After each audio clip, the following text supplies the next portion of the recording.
Hoje eu perguntava para Deus o que eu ia pregar, né? E hoje foi difícil vir um texto, sabe? Veio o assunto, mas não veio o texto, né? Eu queria hoje pregar o que Deus colocou no meu coração. Eu queria falar hoje sobre um tema que ele é muito real, mas pouco percebido na nossa vida. Ele passa, a gente nem percebe, sabe, irmãos? A gente pega e anula ele com frases tipo: eu sou humano, eu tenho sentimentos, né? E, na verdade, isso é uma verdade, isso é um fato, mas não pode ser uma bengala. Amém, irmãos? Porque você imagina só, se você dissesse eu tenho vontade, e você começasse a fazer todas as suas vontades, estaria certo? Não é verdade? E eu não estou falando para você só ter equilíbrio, porque na verdade eu acredito que o nosso equilíbrio está em Deus. Amém, irmãos? Cada um tem sua particularidade, uma história. Cada um percorreu uma história. Cada um tem uma estrada que andou. E a sua estrada não é a minha estrada. Amém? Eu fui numa reunião da escola, dos meus meninos. Eles pegaram um papelzinho bonitinho, amarelinho, amassaram, pediram pra gente amassar o papel e pediram pra gente abrir e deixar branquinho de novo, né? Claro que ninguém deu conta, o papel ficou todo marcado, né? E aí eles perguntaram: você consegue deixar o papel de novo igual? Todo mundo disse não. Eles disseram: esse papel representa o seu filho. Você vai colocar marcas nele. Quais são as marcas que você quer deixar no seu filho? Boas ou ruins? Amém? E na vida a gente vai absorvendo informação, experiência, vai absorvendo situações, né? Eu ando com um carioca, irmão da Denise, passa uma moto, ele já olha assim, ó, né? Aí eu falo: qual é, cara? Aqui não é o Rio. Aí ele olha pra mim e fala assim: mas eu fui assaltado, foi aqui, né? Só que o que acontece? De tanto que ele viu motos assaltando, a cabeça dele já associa que todo motoqueiro é o quê? Malandro, assaltante, né? E eu sou motoqueiro, eu não sou malandro, entende? E eu quero hoje falar sobre medo. Amém? Eu quero falar sobre medo. Eu tenho anotado aqui um monte de texto e eu juro que eu não sei por onde começar, né? Porque vieram histórias no meu coração e eu comecei a pegar essas histórias e falei: Deus, qual delas? Né? Lá em 1 João 4,18, 1 João 4,18, abra comigo lá, quem tem Bíblia. 1 João 4,18.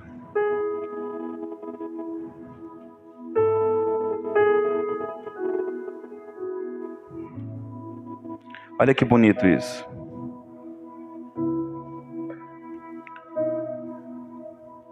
Todos acharam?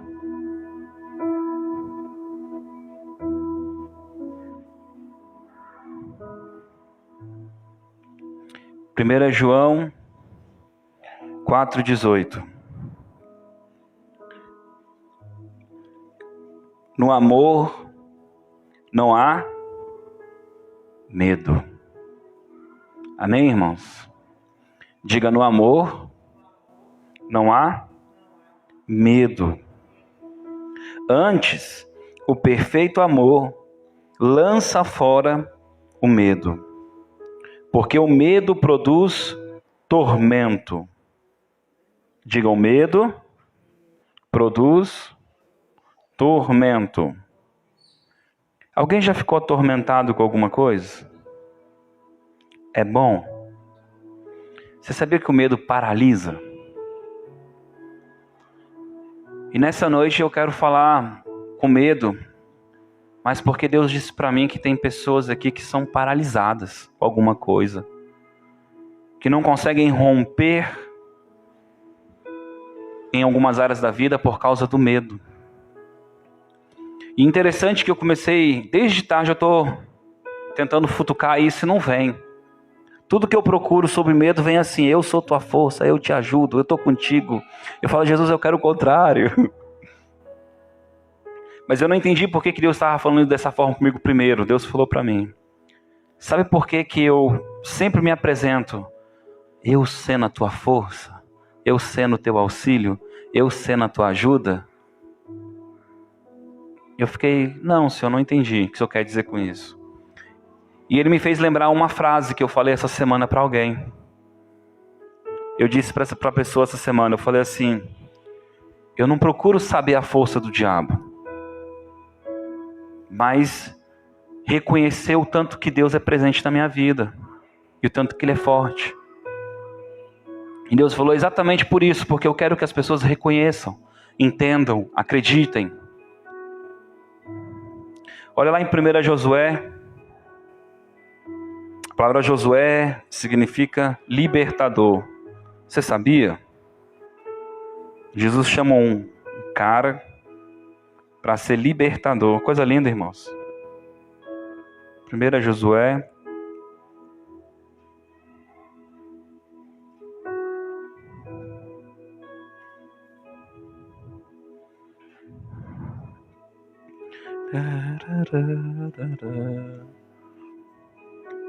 Primeira Josué 1:5.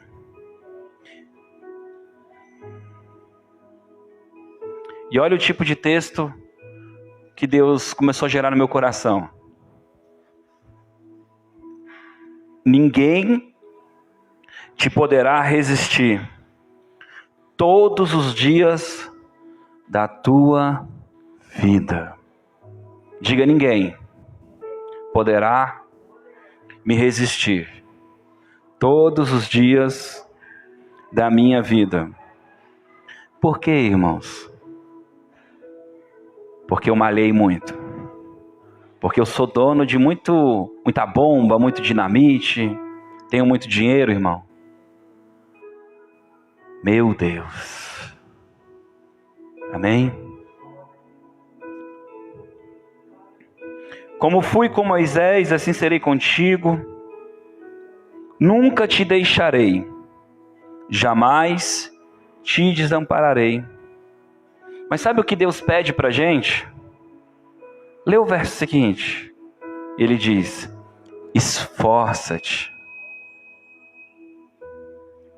Ele diz: esforça-te.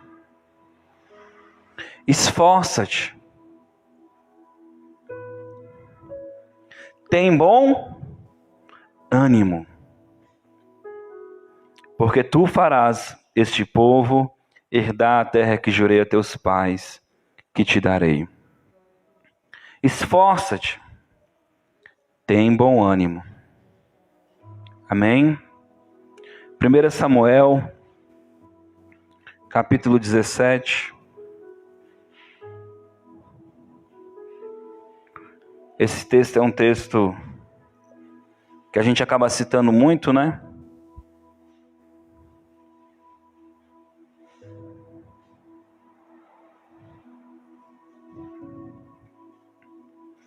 Ajuntaram os filisteus as suas tropas para a guerra e congregaram-se em Sicó, que está em Judá, e o acampamento entre Socó e a Azeca, em Éfas-Damim.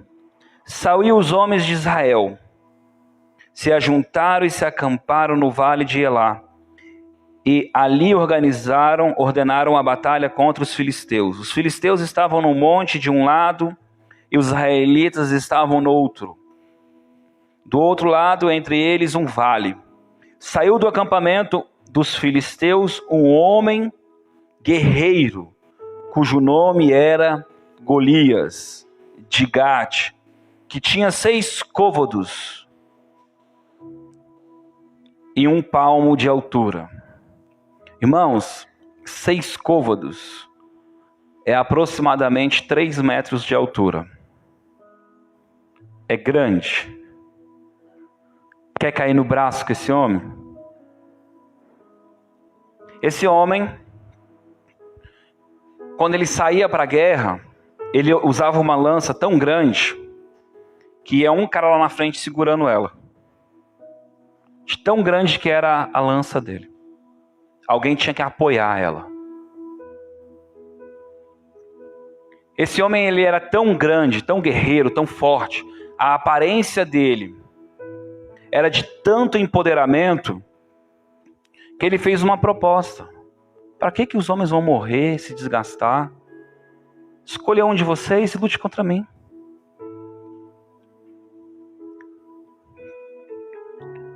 E a ameaça desse homem fez um exército travar. Porque ele podia blefar, falar, fazer. E se os homens ainda tivessem confiança, eles iriam para cima. Eles não precisavam aceitar o que ele estava falando, sim ou não? Mas eles temeram. E porque temeram, olha só. Trazia na cabeça um capacete de bronze, vestia uma couraça, eu vou pular. A haste da sua lança era como o eixo de um tear, e a ponta de ferro, tarará, pular também. Parou, clamou às tropas de Israel e disse-lhes: por que saístes a ordenar a batalha? Não sou eu filisteu? Vós servos de Saul, escolhei dentre vós um homem que desça contra mim. Se ele puder pelejar comigo e me ferir, seremos servos. Porém, se eu vencer e ferir, estes sereis nossos servos e nos servireis. Disse mais o filisteu: hoje desafio as fileiras de Israel. Dai-me um homem para ambos pelejarmos. Ouvindo Saul e todos que Israel a palavra do filisteu, espantaram-se e temeram muito. O que eles tiveram? Diga: medo. Medo. Mas eles não saíram à guerra. Eles não estavam capacitados, treinados, prontos, armados, fortificados. Por que pararam? A Bíblia diz que o justo não vive por vista, mas por fé. A diferença entre Saul e Davi é que Saul foi escolhido pelos homens. Ele reinava como o homem reina, por meio da visão, por meio das percepções, por meio dos aplausos.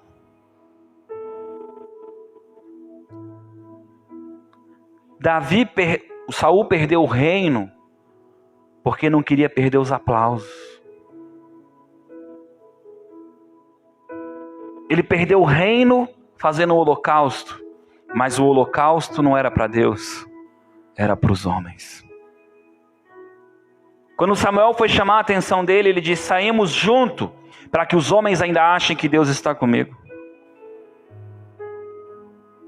Ele não temia perder a companhia de Deus.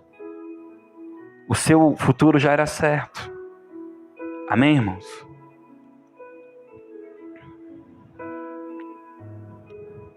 Ora, Davi era um filho de um homem, efrateu de Belém, de Judá, cujo nome era Jessé. Jessé tinha 8 filhos. Vamos pular.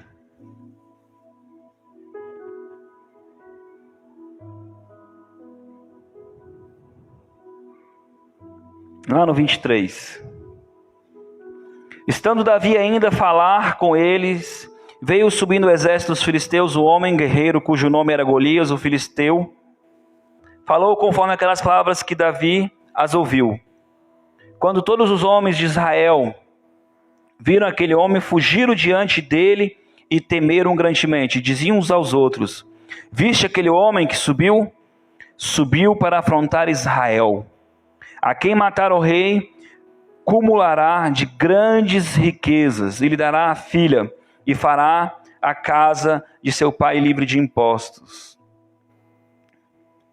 É engraçado que muitas vezes eu ouvi essa história quando eu era mais novo, né? E alguns pregadores diziam que Davi ganhou a guerra porque ele queria ficar isento de impostos. A intenção dele era nos impostos. Você vê que nós sempre estamos reinando como Saul, preocupado com as coisas da terra. Davi não ganhou a guerra por causa da proposta de Saul. Quando Saul pega as pedrinhas da mão, ele é chamado de cachorro. Golias quis amedrontar ele, quis colocar medo nele, dizendo: você é um insignificante. Você acha que eu sou um cachorro, cara? Vou acabar com você. E sabe o que Davi falou para ele?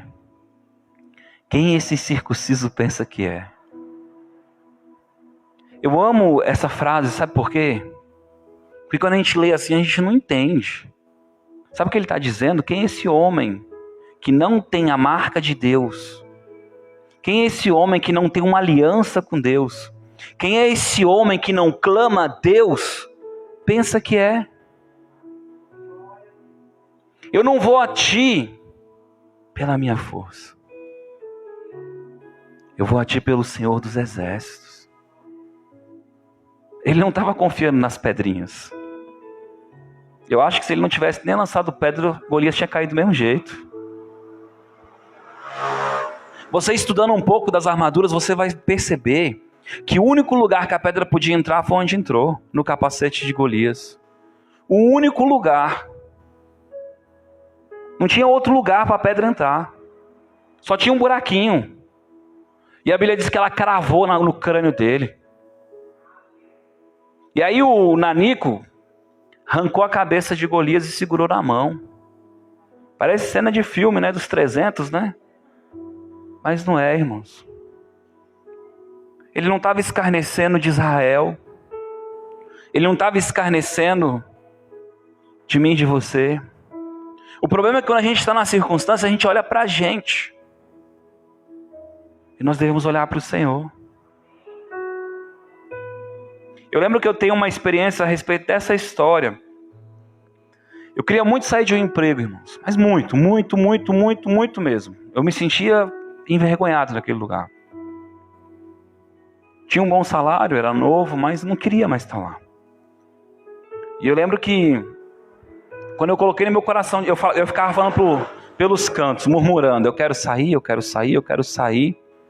E eu lembro que um desviado, ele botou o dedo na minha cara e perguntou para mim onde estava o meu Deus. Irmão, se ele tivesse me dado um murro, tinha doído menos. Eu juro para você que eu saí da frente dele e fui pro banheiro chorar, irmãos. E eu chamei ele de Golias no banheiro. Eu disse: quem é aquele incircunciso pensa que é? Deus, ele não falou de mim, Deus, ele disse do Senhor. Ele disse que tu não tem poder para mudar a minha vida. Ele disse, Senhor, que tu não tem poder para me tirar daqui honrado. Senhor, ele disse quando ele falou aquilo que o Senhor é um Deus que é impotente. Pois agora eu me posiciono, Senhor. Eu só saio daqui quando o Senhor me dá a vitória. Porque eu sei que essa vitória não é minha, é do Senhor. E adivinha, irmãos? O mesmo incircunciso foi o incircunciso que me abraçou quando aconteceu a vitória. Porque ele não era um incircunciso, ele foi um instrumento para me afrontar, me posicionar. Se Golias não tivesse afrontado Israel, Davi não teria sido lançado. As afrontas, elas nos colocam na posição ou no posicionamento. Elas mostram onde está o nosso coração. Quando você cai numa tentação, você não está caindo porque você caiu. Deus está mostrando que você já estava caído. Isso é importante você entender, irmãos. Jesus foi tentado, mas não era tentação para Jesus. O cara pode botar um copo de pinga na minha frente, não me tenta, irmão. Mas eu estou tentando ele. Para mim não é tentação. Ele pode largar aqui R$1 milhão na minha frente e não está me tentando. Isso não é tentação para mim. Você entende? Agora, quando eu estou preso naquilo ali, ai meu Deus, esse negócio aí tá me incomodando.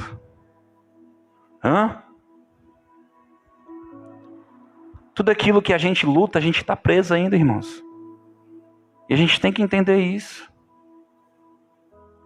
Que isso, pastor? É sim.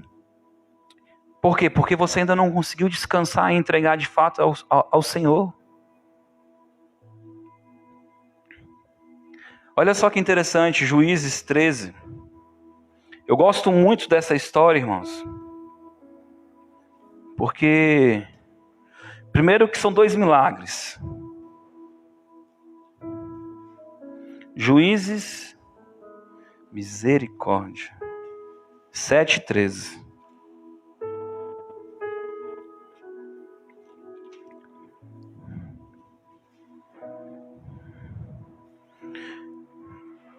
Chegando Gideão, Juízes 7:13.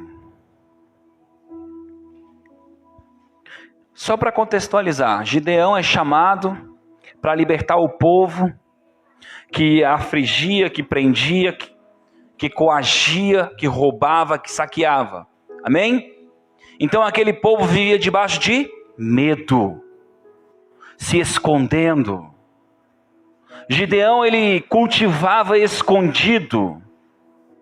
Ele cultivava num buraco para ninguém enxergar ele. Você sabia, irmãos? Chegando Gideão, ouviu um homem contando o seu sonho ao seu companheiro. Preste atenção. Deus disse: Gideão, eu sou contigo. Gideão, assim, como é que eu vou saber que o Senhor é comigo? Tem gente aqui que é assim, irmãos. Deus está dizendo: Gideão, eu sou contigo. E você olha para ele: como é que eu vou saber? Molha a esponjinha, seca a esponjinha, molha a esponjinha. Não é assim? Me lembrei agora do filme Karate Kid, né? Tira casaco, põe casaco, tira casaco. Mas sabe o que é isso, irmãos? É quando nós olhamos para nós. A Bíblia diz que Deus, ele não varia. Quando ele fala, acabou. Ele disse: eu sou contigo todos os dias da tua vida. Eu sou contigo. Eu amo um texto de Isaías que diz assim: os meus braços não estão encolhidos. É 24 horas assim, favor de Deus, favor de Deus, favor de Deus. Mas às vezes eu me recuso a enxergar esse favor. E eu fico naquela gangorra emocional. Não pode.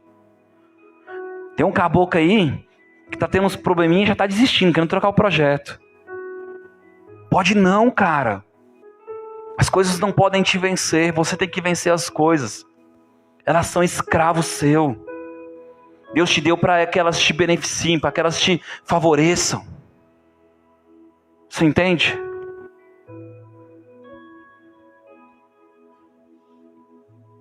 Chegando Gideão, ouviu um homem contando o seu sonho ao seu companheiro. Dizia: eu tive um sonho. Um pão de cevada torrada rodava contra o acampamento dos medianitas e atingiu a tenda do comandante, de maneira que este caiu e se virou de cima para baixo e ficou assim estendida. Irmãos, olha que interessante. Deus pega e fala para Gideão: Gideão, eu vou te dar a vitória. Junta aí um exército. Aí ele juntou um exército. De repente Deus olha para Gideão e diz: é muito. Começa a cortar. 20 mil. É muito. Começa a cortar. E aí eu vejo os pregadores falando que aqueles caras estavam tomando lá no rio a água. Deus escolheu só os mais ligados e os habilidosos. Mentira! Quem que toma água lambendo?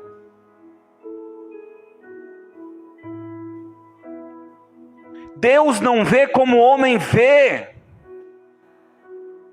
Ele falou: deixa eu pegar aqui os rejeitados, os que tomam água como cachorro, como animal, os que não têm habilidade nem para tomar água. De 20 mil sobra quanto? Por quê? Os inabilitados a tomar água, os lambedores de água. A verdade, irmãos, é que Deus faz essas coisas para que o homem consiga enxergar que o poder está nele, não está no homem. Aí ele levanta os 300 guerreiros habilidosos com atenção. Claro que não.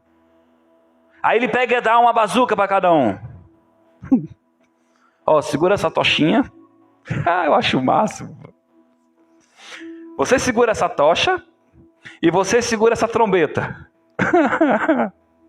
E lá tem um exército com armas, espadas, escudos, cavalos. Mas você fica com a tochinha. E você com a trombetinha.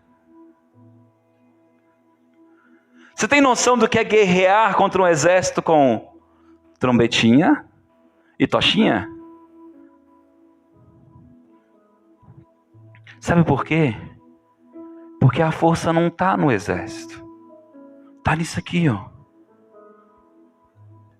Olha o que Deus faz. Deus faz o cara sonhar. E Deus coloca medo nos caras. Por quê, irmãos? Porque o medo paralisa.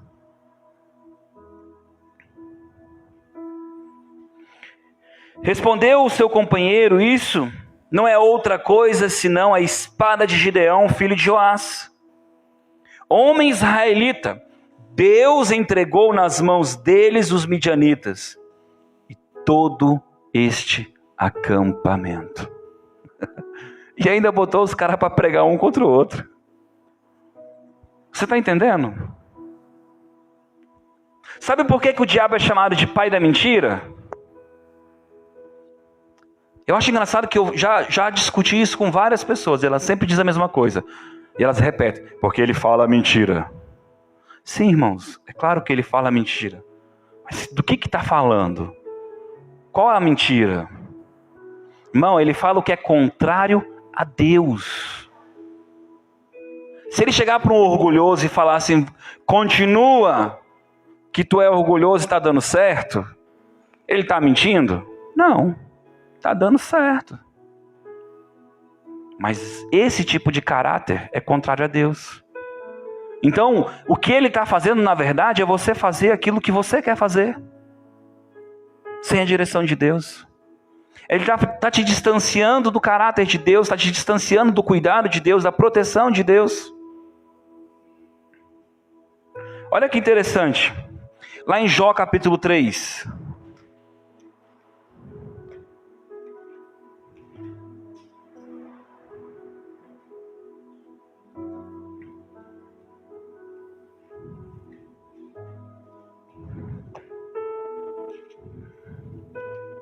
Jó capítulo 3.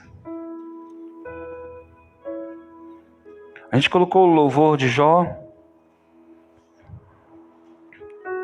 E Deus me fez lembrar disso aqui.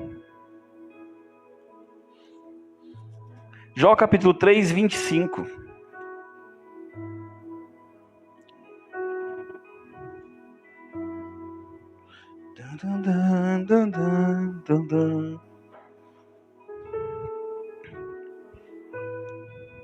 O que eu temia. Jó capítulo 3, 25. O que eu temia me sobreveio.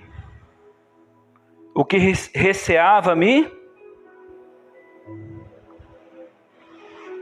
Eu queria que você lesse em voz alta. Vamos comigo, vamos lá. O que eu temia. Vamos, em voz alta, toda a igreja.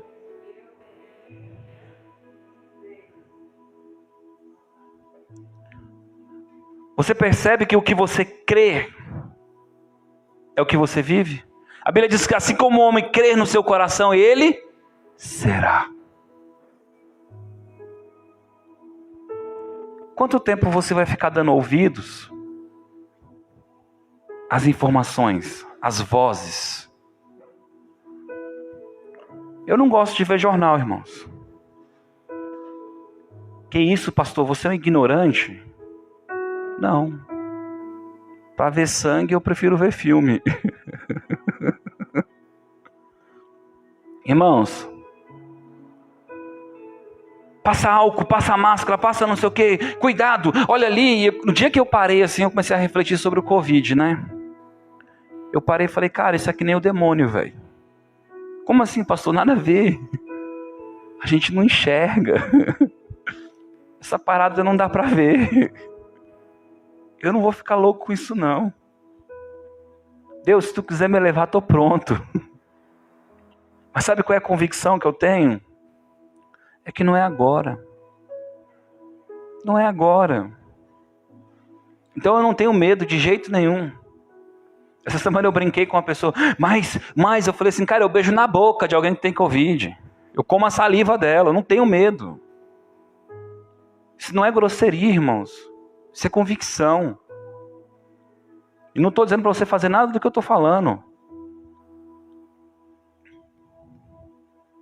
Sabe, irmãos, a gente tem parado tanto por causa das más notícias. Parado tanto. Esses dias eu trouxe uma mensagenzinha, né? Falava sobre não temer as más notícias, né? E a gente ainda continua. Aí de repente vem aquela voz e diz assim, você não vai dar conta. E aí você paralisa. Ele não vai mudar. Aí você é um traste mesmo, não muda.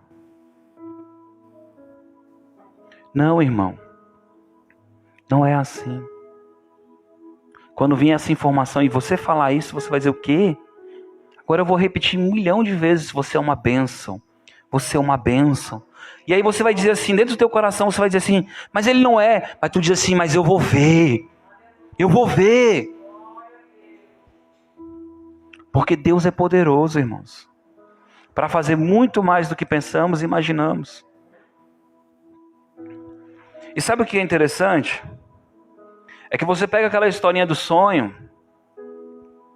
Se você começar a meditar, você vai ver que Deus ele lançou uma informação negativa da grandeza de Deus, mas para eles era negativa. E é só isso que o diabo faz conosco. Irmãos, o meu povo perece. Por quê, irmãos? Por falta de conhecimento. Nunca se achou uma geração tão intelectual quanto a nossa. Nunca se achou uma geração tão facilidade para ter a Bíblia, as Escrituras, livros, estudos, pregações, como a nossa. Mas quantos homens de Deus você conhece?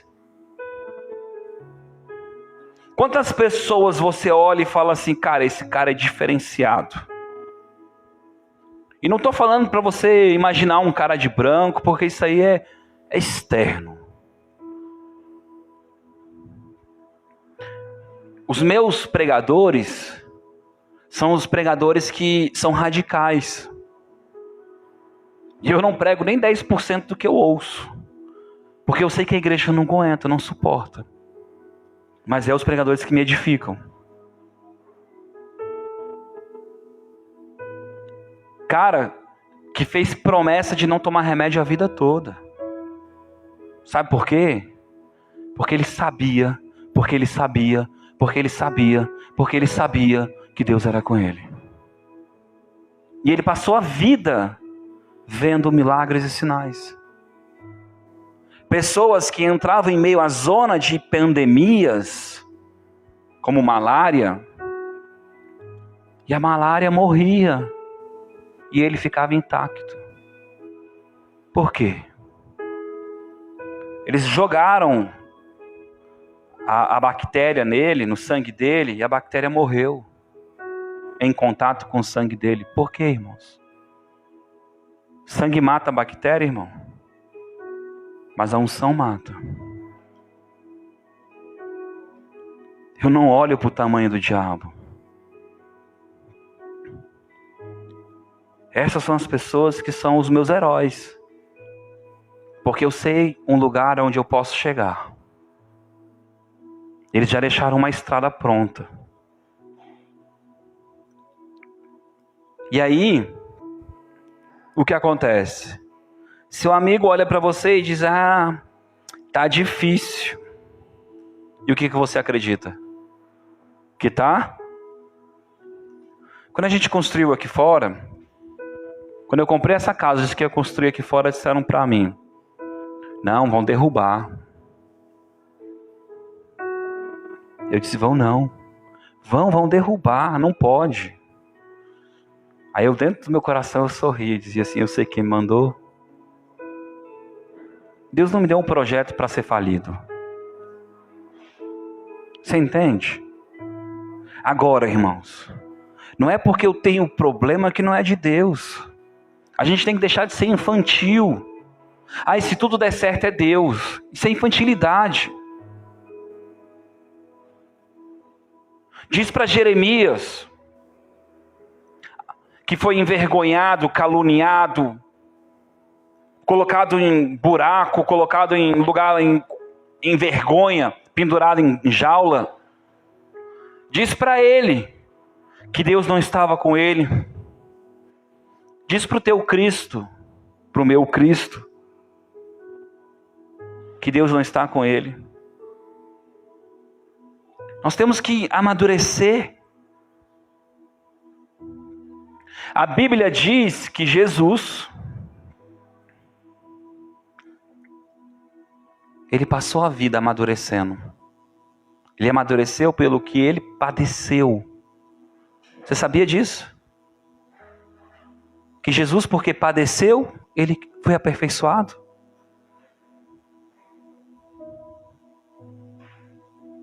Eu gosto muito de um provérbio que fala que assim como a faca, ou melhor, assim como o aço se amola com o aço, o ferro se amola com o ferro, o seu irmão se amola com o seu companheiro. Por que eu gosto desse texto? Porque a gente dá trabalho, irmão.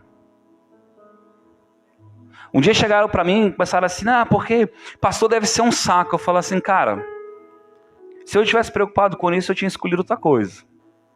Até porque eu tenho certeza que Deus não escolhe de fato homens para ser pastor que não gostem de pessoas. Isso não existe, irmãos. Se você conhecer um pastor que não gosta de pessoa, ele não é pastor. Ele pode ser qualquer coisa, menos pastor. Amém? Agora, eu ouvi essa semana uma pessoa dizendo que nós queremos revolucionar, né? Todo mundo quer revolucionar, mudar o Valparaíso, mudar o Brasil, mudar o país. Irmãos, mude a tua vida. Mude a pessoa que senta do teu lado. Pela primeira vez eu ouvi uma frase da Heidi Becker que parece comigo. Por quê? Porque ela está anos-luz na minha frente e ela repetiu uma coisa que eu repito e eu sou muito menor que ela. Ela disse assim: seja intenso com quem você está perto. E eu sempre botei no meu coração: enquanto eu tô. Entende? Se eu tô ali, eu tô. Se você está ali, se entrega. Se você está conversando com a pessoa, se entrega. Dê atenção. Converse. Se dedique. Fale. Perca tempo. Amém, irmãos? Irmãos, o negócio é tão cabuloso que quando eu estou com uma pessoa conversando, eu não atendo o telefone. Eu não olho para o lado, eu não olho para o outro lado. Sabe por quê, irmãos? Porque nesse momento, é uma distração. O diabo te rouba. Uma distração. Quantas vezes eu fui conversar com pessoas que eu sabia que ali era a oportunidade. Meu telefone começava a tocar, eu desligava. Tocava de novo, eu desligava. De repente tocava o da pessoa. E eu ficava dentro de mim: capeta do inferno. Desgraçado. Tu quer roubar a pessoa. Entende? Todo mundo vai ter oportunidade, irmão. Todo mundo vai ter oportunidade de andar sem medo. Todo mundo vai ter oportunidade de estar nesse lugar de segurança. Jesus é a tua Sião. Sabia disso? Você não precisa conhecer a Bíblia toda para saber que Deus é contigo, irmão. Se você só entendesse que Ele está contigo todos os dias da tua vida, já era o suficiente. Se você só entendesse que foi Jesus que morreu e não foi você, já era o suficiente. Sabe por quê, irmãos? Porque quando Deus olha para você, Ele vê você puro, santo. Ele não está te julgando. Ele não está te condenando. É interessante, essa semana eu estava ouvindo uma mensagem, e o cara falou assim, quando Jesus disse para aquela prostituta, vá e não peque mais, peques mais. Ele não estava dizendo para ela não pecar. Ele estava dando um decreto. Eu te libertei e você não vai pecar mais. Tem diferença, irmãos. Tem diferença. Mas a nossa mente órfã já imagina que Jesus estava dizendo, olha, se você pecar, você se lasca. Se você pecar, volta tudo. E não era isso. Sabe por quê? Porque eu fui ungido para libertar. Era o próprio libertador.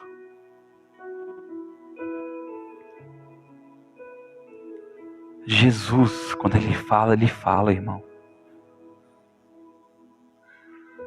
E Jesus está dizendo hoje para você, não anda ansioso.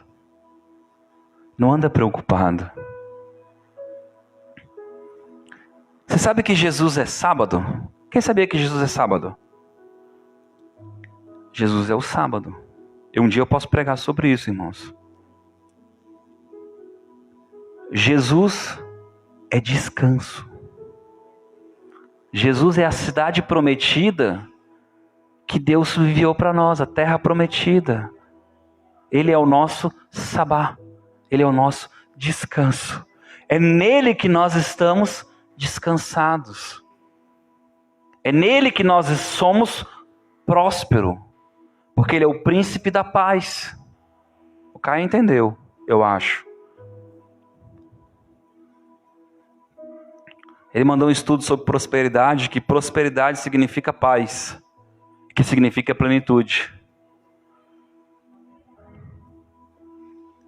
Ou seja, nele você está pleno. Amém, irmãos? Irmãos,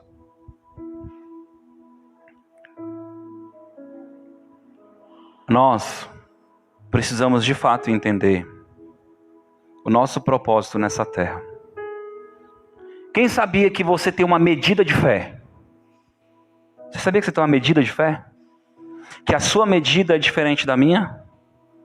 A sua é diferente da minha, que a sua é diferente da minha, que é diferente da dele e assim por diante? E que a cada um de nós não há uma cobrança superior àquilo que foi dado? Um dia, eu chamava muita atenção da Érica, não lembro porquê, mas eu me lembrei da frase que ela falou. Ela disse para mim assim, eu sei por que você fala isso para mim. Você me cobra assim porque você já acredita que eu estou pronta para isso. Ela disse que foi indagar a Deus por que eu cobrava ela daquela forma. E Deus disse para ela que a minha expectativa era que ela já andasse naquilo. Por isso eu já cobrava ela daquela forma. Por quê? Porque ela já tinha medida de fé para isso. Mas ela estava se apoiando em outra coisa. Você entende? Não se apoie nos seus braços. Não se apoie na tua circunstância. Quem vos fala é uma pessoa que passou na universidade estadual sem estudar. Que tem um emprego hoje que também não tirou o primeiro lugar. Que a vaga também não era para ser minha.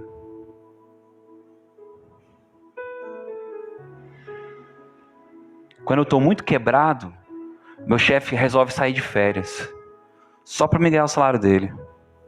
E ele nem sabe. Mas sabe quem sabe?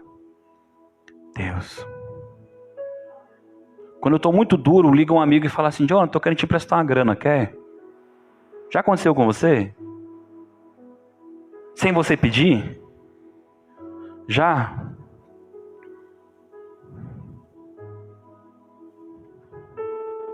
Mas sabe, irmãos, poucas são as vezes na minha vida que eu peço dinheiro para Deus. Preciso? Claro que preciso.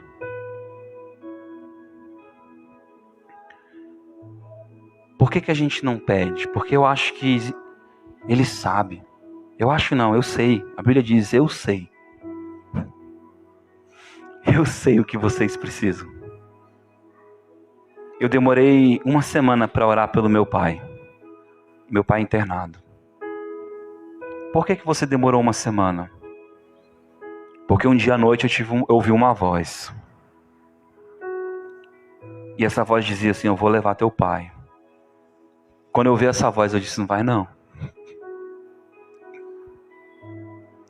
Eu disse: Deus, eu sei que você me ouve.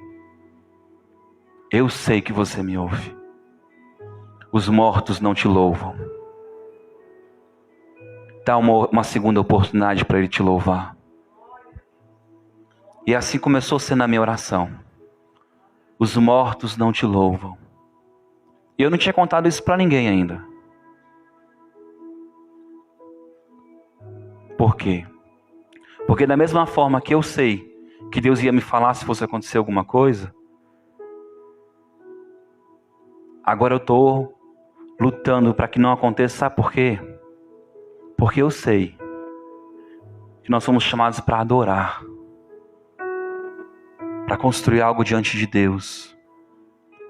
Sabe qual é o melhor lugar que eu gosto de estar, irmãos? É sentado numa cadeira com pessoas e falando de Deus. Você não tem noção como é massa você sentir a presença de Deus e você sentir saindo da tua mão virtude e você ver as pessoas chorando na tua frente. E às vezes eu fico rindo no meio da pregação, dizendo: Deus, eu não sei o que você falou com ela, mas você é massa. Deu certo, ela está chorando. Eu não sei onde você está tocando, Senhor, mas você está tocando. Eu fui fazer um culto essa semana na casa de um casal. E eu entrei no carro. Deus falou para mim, Salmos 91. Aquele que está. E essa era a palavra que estava no meu coração. Aquele que está no esconderijo do Altíssimo. E quando eu cheguei naquele lugar, eu comecei a bater papo. Na hora que eu tinha que falar. E eu comecei a rodear assim. Eu parei e falei assim: irmãos, eu não sei porque eu estou falando isso. Aí a dona da casa falou assim: mas eu sei. Eu falei: que bom então. Aí eu continuei falando. No final eu vi o homem chorando. E eu fingi que não vi. Eu vi a menina chorando e eu fingi que também não vi. Mas ela foi um pouco mais difícil, porque ela se emocionou mais. Né?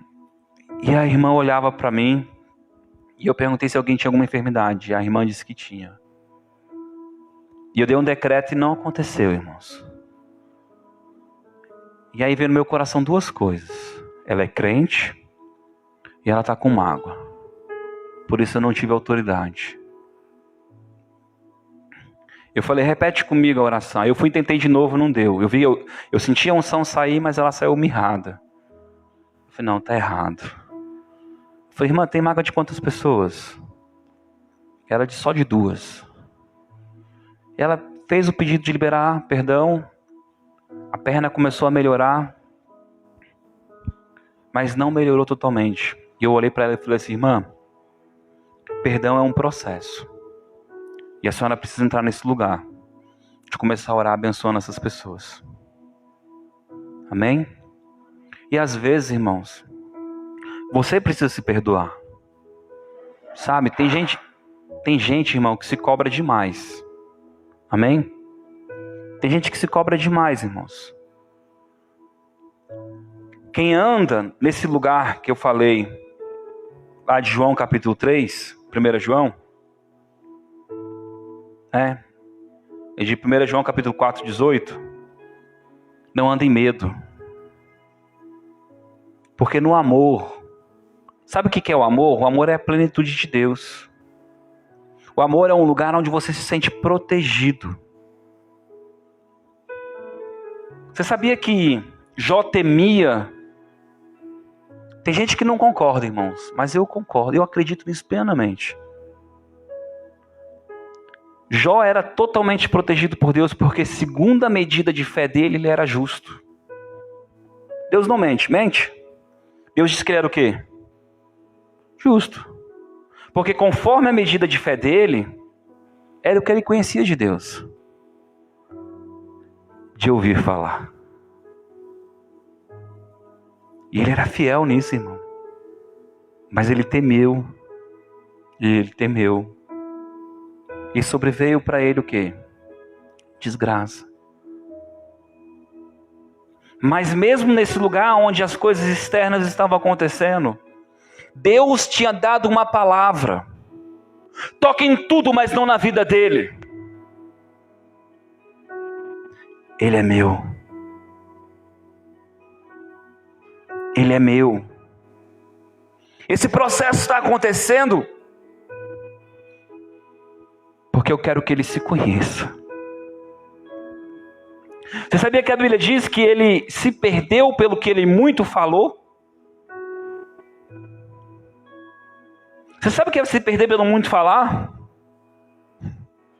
Porque enquanto ele estava calado, ele não tinha pecado. Ele era reto. Mas quando ele começou a se justificar, quando ele começou a dar desculpa, não, eu fiz isso por causa disso. Não, porque se Deus estivesse aqui, Jó 9, porque se tivesse um intermediário entre eu e Deus, ele convenceria Deus que eu estava certo. Será, irmãos? Você entende? Já parei com isso, irmãos.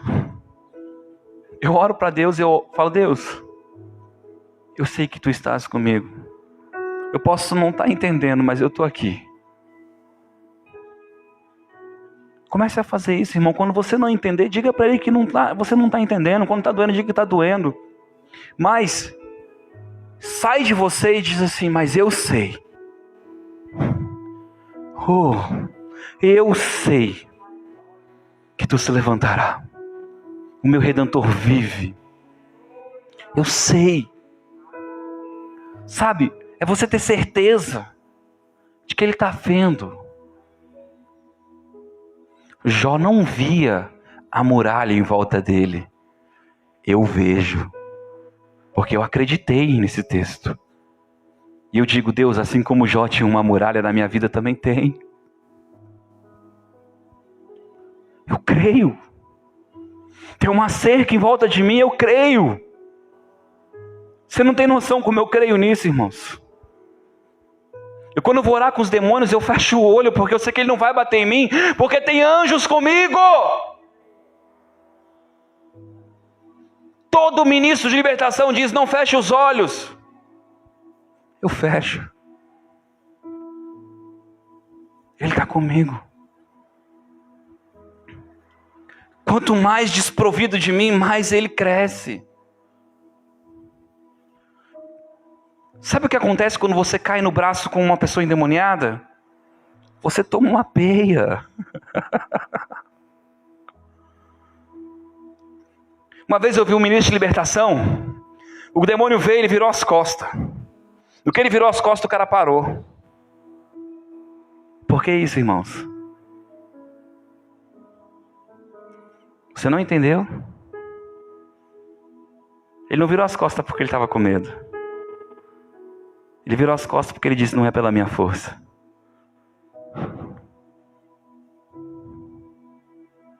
E eu tenho certeza que muitas pessoas assistiram aquele vídeo e não entenderam isso. E eu vi ele fazendo isso várias vezes. O demônio vinha e ele virava.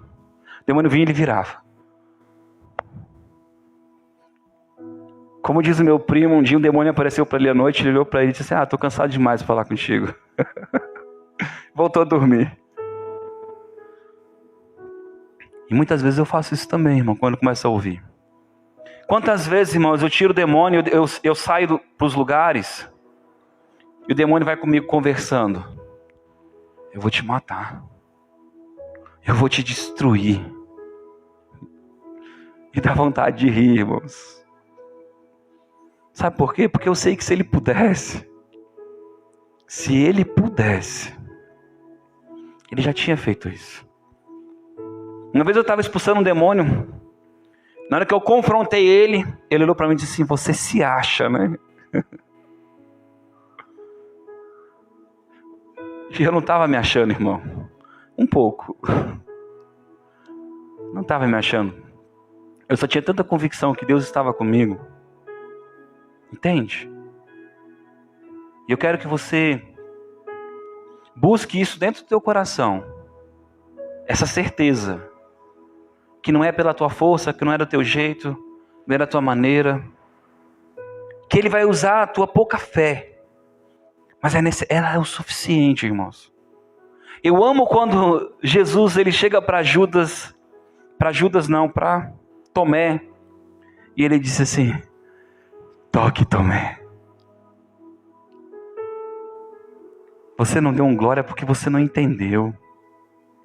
Tomé disse assim: eu só vou crer se tocar. Jesus disse: não tem problema eu me diminuir do teu tamanho. Toque, Tomé. Felizes são aqueles que não viram, mas creram. Mas tu também tem a tua porção. Há uma porção para todo mundo, irmãos. Deus não tira ninguém da roda. Todo mundo tem uma porção. Agora Deus está te chamando para o crescimento. Amém? Glória a Deus. Aleluia. Vem cá, irmã Roseli. Você vai ler a ceia.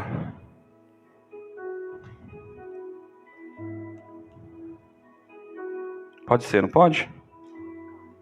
Então, ajuda a Érica, por favor. Procura o texto aqui de 1 Coríntios, por favor.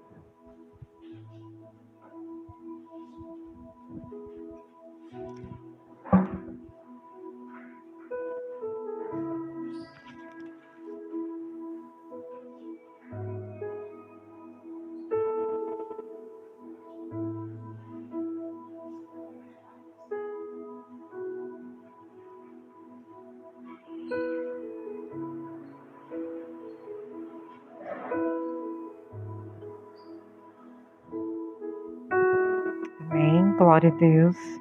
Irmãos, 1 Coríntios 11, a partir do 23. Amém. Novo Testamento.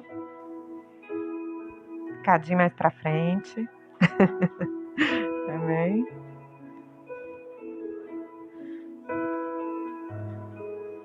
Depois de João. Amém?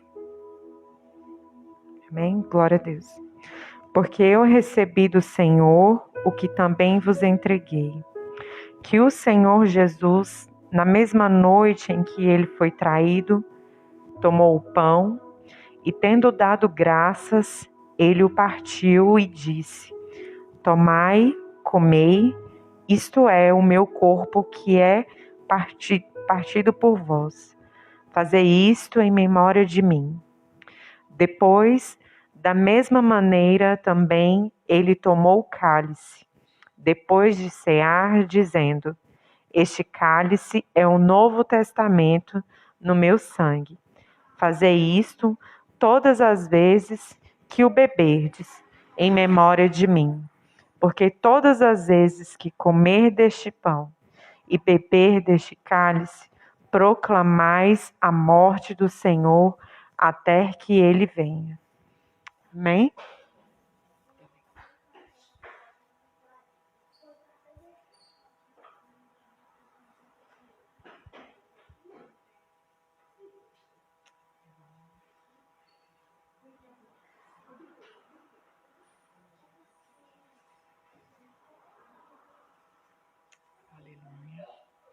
Glória a Deus.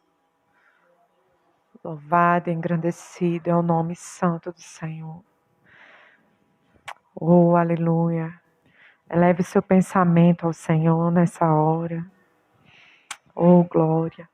O banquete do Senhor que Ele preparou para nós. É o momento em que nós temos de comunhão com o Senhor. É um momento que nós temos na presença dEle. Muito especial, irmãos. Aleluia.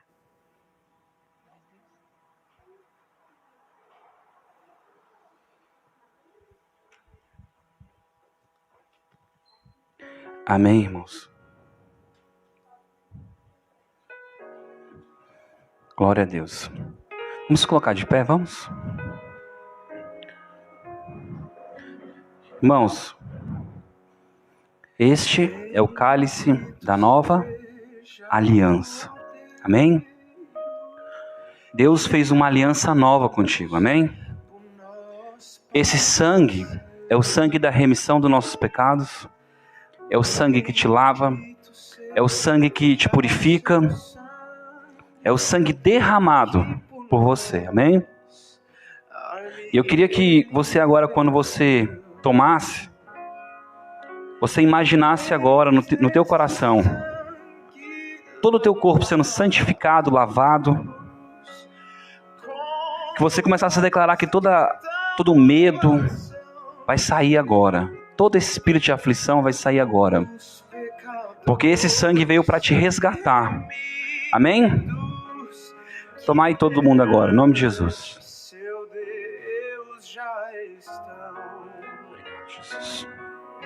Diga obrigado, Jesus. Obrigado, Jesus. Esta é a carne que foi moída.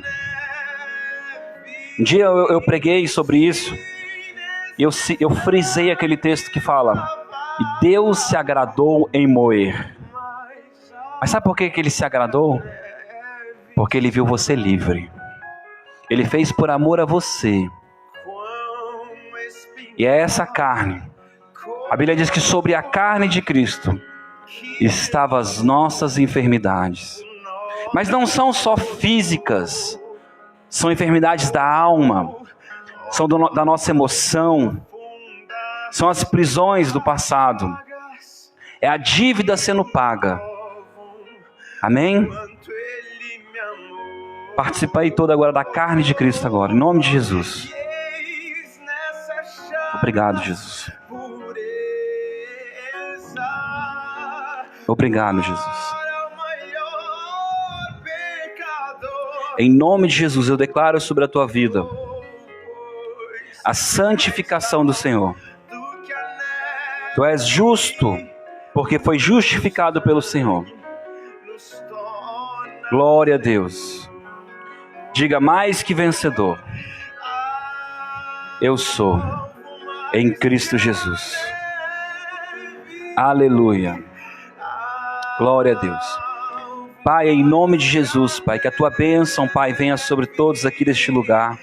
Todos aqueles que nos assistem, Senhor, recebam também, Pai, da tua cura, da tua santificação, Senhor. O rabassoredecaradashodecai. Deus, em nome de Jesus, vai alcançando agora, Pai. Meu Deus, todo espírito de medo, Pai, que tem lutado, Pai, contra a igreja do Senhor. Meu Deus, todo espírito que tem lutado, Pai, contra a casa do Senhor, Pai. Contra este ministério, contra as pessoas que nos assistem. Em nome de Jesus, eu dou uma ordem agora, Pai. Que batam em retirada. Porque nós vamos dar crédito, Senhor, à voz do Senhor. O Senhor tem nos guardado, o Senhor tem nos protegido. O Senhor tem nos capacitado. Tu és a nossa força, Tu és o nosso auxílio, Tu és a nossa segurança. Tu és a nossa provisão. Eu não terei falta do Senhor. Diga: eu não terei falta do Senhor. Diga: eu não terei falta do Senhor. Diga: o Senhor é a minha parte, é a minha herança. Aleluia. Aleluia. Glória a Deus. Amém, irmãos? Podei vos assentar, amém? Glória a Deus. Queria que você lembrasse, amém? E a gente está trazendo uma pessoa para cá, para você convidar pessoas. Irmãos, é muito importante, eu peço, é muito importante que você comunique, se você for vir, mesmo que você seja da igreja. Sabe por quê, irmãos? Nós temos uma quantidade limitada de cadeiras. E eu não queria que ninguém ficasse desconfortável no dia que o irmão vier. Então, se eu precisar alugar, comprar, fazer qualquer coisa, eu vou fazer. Mas se chegar aqui todo mundo aqui de uma vez, eu não consigo me organizar. Amém? Então, assim, pastor, eu vou ir, certeza. Vai eu, mais 3 pessoas, a gente vai anotar. Vou para a escola, vou para o culto. E só para a gente ir se organizando, amém, irmãos? E assim, convide pessoas, amém? E lembrando, a escola vai ser R$30, foi, Caio, que a gente falou? Ou 40, não lembro mais não. 40, né? R$40 a escola, amém? A escola vai ser um momento particular para aquele que pagar. A intenção não é o pagamento, irmão. É porque a gente quer pagar a passagem do irmão e dar uma oferta para ele, amém? Então, assim, a gente criou um momento separado que não vai ser exclusivo de uma pessoa. De todos que estiverem ali vão ter o mesmo tratamento, amém? Então, para a gente poder ajudar o irmão. E à noite a gente vai fazer os 2 dias abertos. Você pode trazer Deus e o mundo, amém? Então esse momento vai ser assim, para que a gente possa ajudar a pagar a vinda do irmão, amém? Ele não falou de oferta ainda, mas quem vem nessa casa não sai desonrado, irmão. Tem que sair honrado, amém? Então eu peço a sua ajuda para que a gente possa honrar ele, tá bom? Ele já foi muito generoso conosco. Ele só pediu uma passagem, amém? A outra ele disse que ia arcar, tá? Mas só essa passagem já deu 800 e pouco, né? Ainda tem os outros gastos que a gente vai ter com ele, tá bom, irmãos? Então, tô só informando isso porque, assim, tudo é gasto, amém? Então a gente está se organizando, tá? Outra coisa, a oferta, quem quiser ofertar, sinta-se